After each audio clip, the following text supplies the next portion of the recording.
Everybody, welcome back to the Spurs9501 podcast. This is Ray in London. I've got Hadi, who's a football data analytics expert, which I'll let him explain what he does. So, Hadi, welcome to the show. Nice to have you on board. Yeah, thanks for having me. Yeah, I'm Hadi. I am currently a doctoral student here at ETH Zurich in Switzerland, working on my PhD from 2022, from January.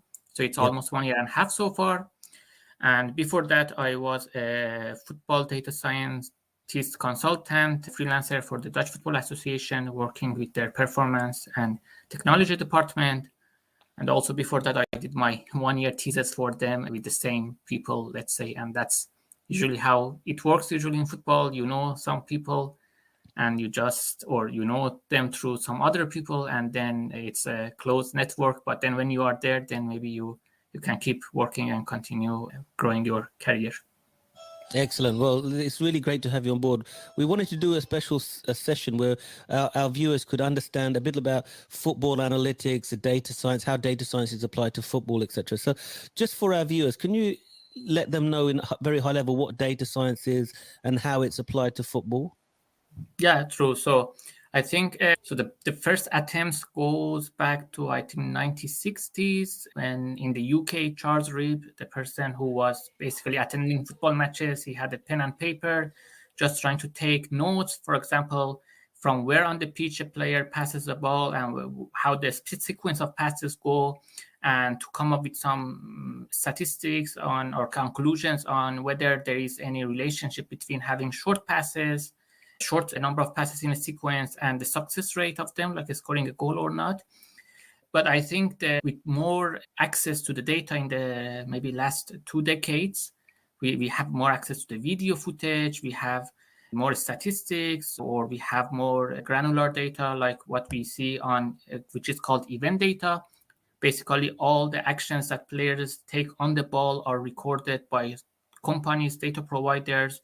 For example, if there is a pass, where on the pitch, with the exact coordinate, what's the outcome, which player from which team took that action. And this data is collected. It's basically shipped to the media outlets that you can see them maybe on Sky with the statistics that they show, or even to the clubs or to the news agencies. And there is also another source of data, which is called tracking data. Basically, all the players who are on the pitch are tracked, their coordinates from, depending on the camera, whether it's 25 frames per second or like 10 frames per second.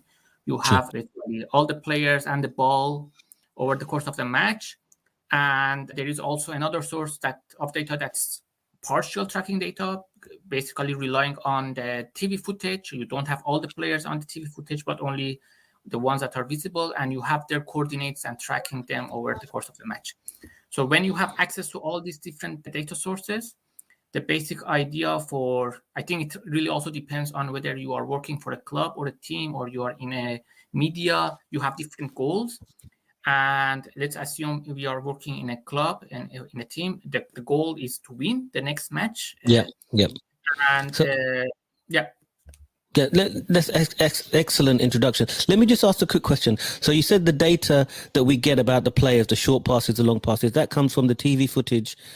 You also see some players, they wear a little vest on top.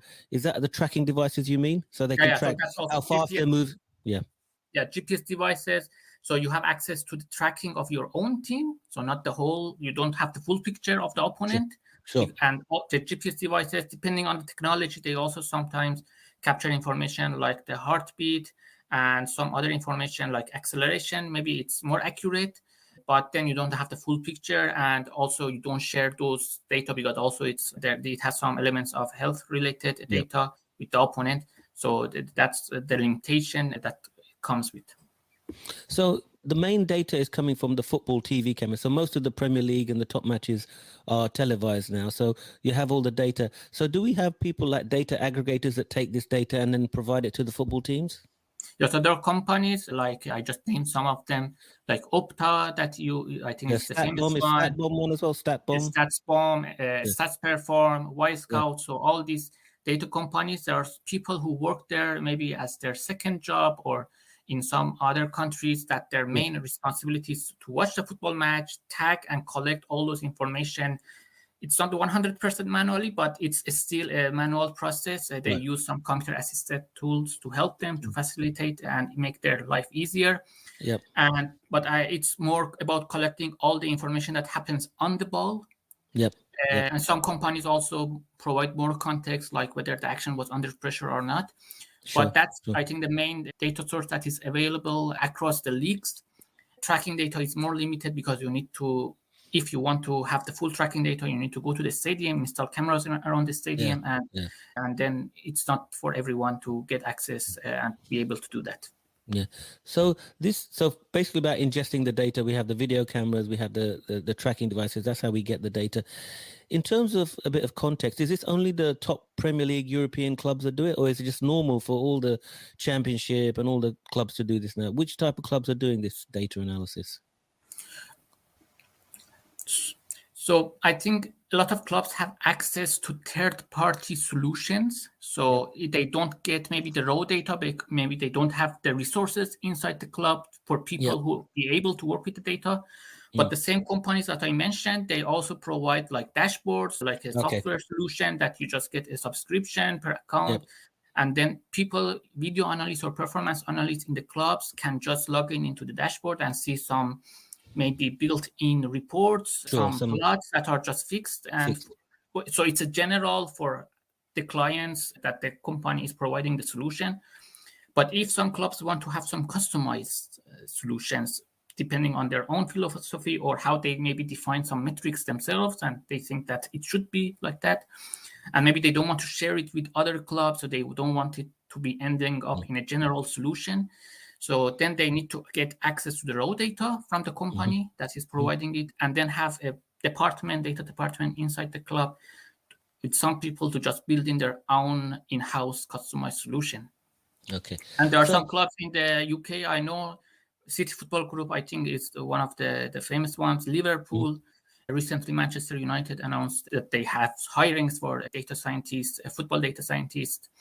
Chelsea Football Club. So there are clubs that if you just maybe search on LinkedIn, you will see some people with those titles working in those clubs. So I think that's the indication how I also know. So basically, hopefully in a few years, we'll see you, Hadi, working at one of these top clubs, I hope, in the UK. Yeah, we will see. Let's see. So once the data is ingested from the third parties, etc., is this where the data scientist comes in now to manage that data, look at that, process it, analyze it, and give some feedback to the coaching team? Is that how it works? So I think where does the data scientist fit into this? It can be like that. So it can be like that you have some people who are data scientists who get the raw data from the data provider, and then they just come up with some small applications on their own personal laptop and then export some reports. But maybe the proper way to do it is to really have some people like data engineers to really set up the data infrastructure, that you have a proper pipeline. When a match is done, the data is, let's say, digested and into the database that you have. And then based on that database, really you build different applications. So I think that's a proper way. So you have really data engineers for that. But a lot of clubs that I know, they maybe have one person who is responsible for data engineer and data scientist talking to the coaches. So it makes maybe difficult for that person really to do different tasks altogether. And also the efficiency is, Yeah, no, I understand. So in terms of, give us some idea of the types of things that a data analyst will look at when he's reviewing the performance of the team. What type of parameters would they look at? Like, is it short passes, long passes, tackles? Give us some idea around that, please. Yeah. So I think so assuming that you just started as a data scientist in a club or a team, the best, I would say, use case to start with, or the easy hanging fruit, is to go for the player recruitment, because that's where you can demonstrate the financial benefit of the decision you make. If it goes right or wrong, you will see with numbers clearly, and that's easier to, convince maybe the board or people who are upper to see the value. It's easier with numbers. So player recruitment, finding talents through data, I think, combined with the video. But when it goes to the match analysis and you want to support the coaches with some reports, it becomes less easier to really, how to say, put any number that, okay, this is how much I contributed to the team winning the Sure. next match, because a Understood. lot of I factors understand. are involved. Yeah, So I I would understand. say go with the player recruitment, But and that's easier to is that start what as most clubs? Is that what most clubs will be using for player recruitment initially? Then is that what most use that's cases are? what they should Yeah. Yeah. use data for, to basically find talents before others find them, let's say. Yeah, excellent. So let me talk specifically about Tottenham Hotspur, because we have a very rich history of buying rubbish players, really. So, for example, Tonge Undebele, Giovanni Lo Celso, Eric Dyer. These players are not very good, yet they come to Tottenham. We pay them big wages, etc. Could a data science type of approach highlighted the fact that these guys will not work well in the Premier League, and so we should stay away with them? Can it give you that level of detail? So For I example, think Tonge Ndombele, we're paying him 200,000 a week, and he costs like 60 million, whatever. If we did some data analytics, some data science around, could we have identified that he's not suited for the league? So I think it's important to note that data is going to help us maybe in the first stages. So you have like a large pool of players across the world, and Yep. you want to filter them to make a short list. Yeah. And then from the short list, you know that the data that we have is going to capture only maybe on the pitch performance. Yes. And there are a lot of other things happen, like mental aspects that are not in the data. Maybe they can be reflected in the performance that we see on the pitch, but it's not something that directly the data companies are capturing. So I think the data helps us to make that short list based on some KPIs that we find useful, depending on how our team wants to play. So this is something we define, and then through the data, we can basically make that short list. Let's say we come up with the top 20 players based on the KPI that we have. For example, the KPI can be how much value they contribute per action that they take on the pitch. And it's a famous, or it's a well-known framework like a value VAEP that gives us this number. So you have a number per action that the player takes. And then when you have a KPI, you have this short list like top 20. And you can also have some filters on, okay, you don't go for a player who is like Messi. It's maybe his wages are just out of your budget. Or so you also have some filters on that financial aspects. And when you have that short list, you go to combine that with the video to watch those players in the video. Maybe you send your scouts exactly to those countries that the players are there, talk with them. And then there are other aspects. I'm not really an expert in how you evaluate players from their mental aspects, or how they can cope with transitioning to a new country, maybe if English is not their native language, or how they cope with that. So I think that's why it's a difficult, really, a task or player recruitment. It's not, if it was just only data, I would say probably third-party solutions would just solve the problem. I think you're right. It's a holistic approach. So the data analysis is only part of the analysis. You've got to see what type of person they are, their mental health. And the fact that Manchester City have got data analysis, data scientists, you can see that they don't, everyone they sign seems to be a success. I don't see many people that they've signed that is a really failure. So there seems to be value in adding this data science element to your recruitment. Yeah, I don't know behind the scenes how exactly they are working, with how much data they are using in their recruitment, because it's not really something public. Sure. And because I don't know, so I don't comment on that. So how exactly it works? Yeah, sure. Yeah. So from what I'm gathering from you, Hadi, is mainly it should be used for player recruitment at this stage, and maybe a little bit of in-game management and player performance during the matches. So I would say it really depends on if you are in a club. Yes, player recruitment, I would say it's the first thing to go. If you are in a federation, player recruitment maybe doesn't make sense, because you are not gonna. So maybe there you go for maybe player scouting. So you look for maybe players who you can play for your team, but they are maybe in other leagues, or they have born in other countries, but they can legally play for your team. And you want to use data for that.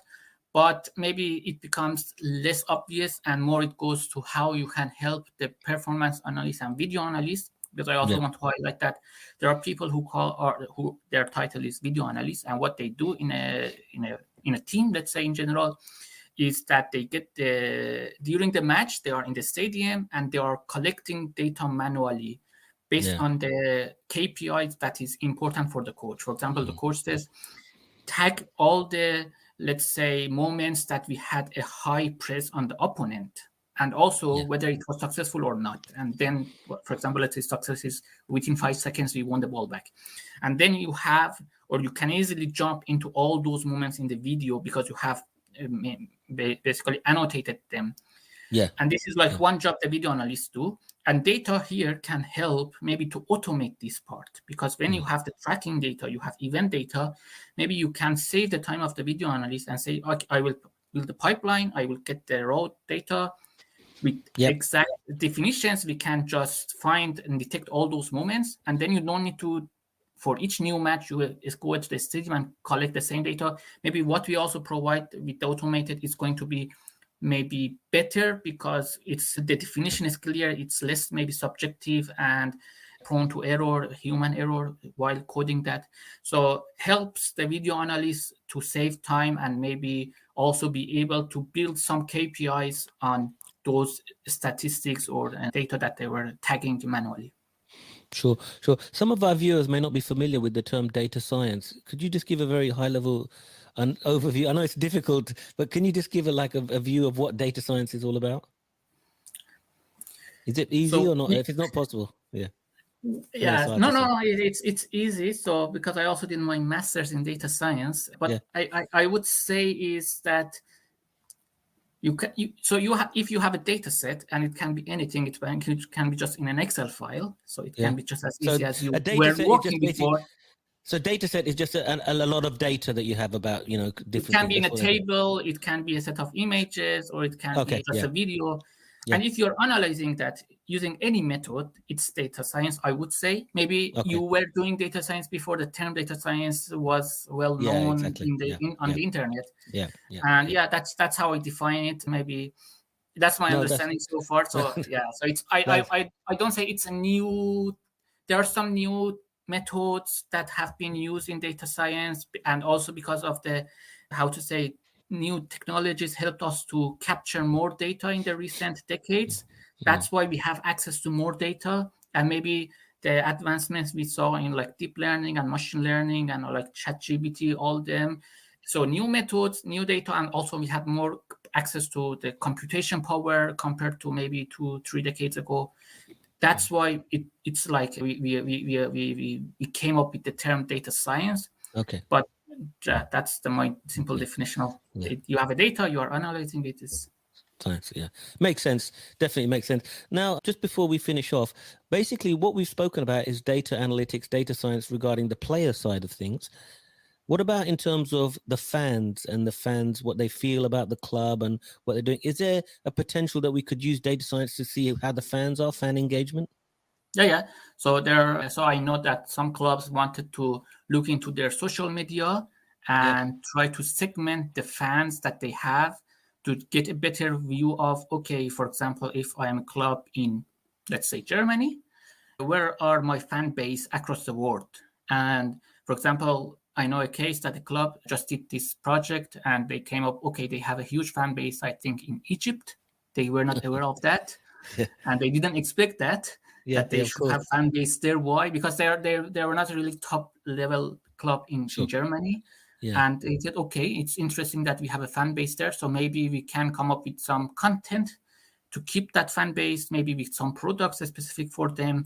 But just knowing, if we know where are our fans and can segment them based on only maybe a simple thing, to just go through the followers of your official social media account on Twitter or any other Instagram, and try to segment them and see, just basic thing, just demography, where they are on the brand. Excellent. Have you met any famous people while you're working at the Dutch Football Federation? Did you meet any famous footballers? So I was working with the performance and technology department, their video analyst, and it was like a hierarchy. So I work with them, and then they also give it to the head of the department, and the head of the department gives it to the head coach. and then Okay. that's how the hierarchy works. But it was like, I think 2019. So because you said the famous person, so 2019 I was competing in the Paris Saint-Germain Sports Analytics Challenge. That's also what people will see on my LinkedIn profile. I'm presenting there with the PSG logo in the background. And during that competition, I met Thomas Tuchel in the dressing room. He was head coach back then in Paris Saint-Germain. Yeah. So that's the famous person. Yeah. Excellent. Listen, Hadi, it's been great talking to you. I think you've given us some great insights into this. We really appreciate that. Do you have any social media handles or any social media that you want people? I'll put them in the description as well, but feel free to, I think the best way to contact me is via LinkedIn, and I will just give you my LinkedIn account. So you can put it in the description. And also some other links for people who want to start. I wrote some posts in the past months, how to start, how the career looks like in this field if you are thinking about becoming a football data scientist. And I think those posts can be very helpful. Excellent. So I've really enjoyed chatting to you. I'm sure our viewers are going to enjoy it as well, Hadi. So we hope to have you back, regularly on the show to talk about things and, just tell us how things are going. Is that okay? Yeah, fine. I think next season, probably with the new coach for Tottenham, things can go better. That's a good point. Let's finish on that point. What do you think? So basically, Tottenham Hotspur, listen to all this. So no manager, no director of football. The fan base is upset. No, probably European football next year. What does the data science say for Tottenham Hotspur next season? Yeah, I think you don't need data for that. So I think it's not going well. So, but do you think it's possibly I know you don't know about the club at all, but this is something that's been going on for a long time, I think. So, I think there's basic mistakes been made. So the club needs to learn about this and move forward, I think. Yeah. Simple as that, really. Yeah. Yeah, true. I don't know about whether they have any like data department at Tottenham. I don't think they do. Maybe we should recruit you as a data scientist for Tottenham to help us. But I think they've made lots of bad signings and they haven't, and it's just caused a lot of issues. But there you go. True. Hadi, thank you so much for your time. I really appreciate that. And anybody, if you got any comments or about Hadi, please leave them in the comment section. We'll put his Twitter handle and everything, his LinkedIn profile into the description, and we'll hopefully be speaking to Hadi again. So Hadi, thank you so much, and we'll see you on the next podcast. Thank you. Thank you, and have a nice day. Bye-bye. Thank you.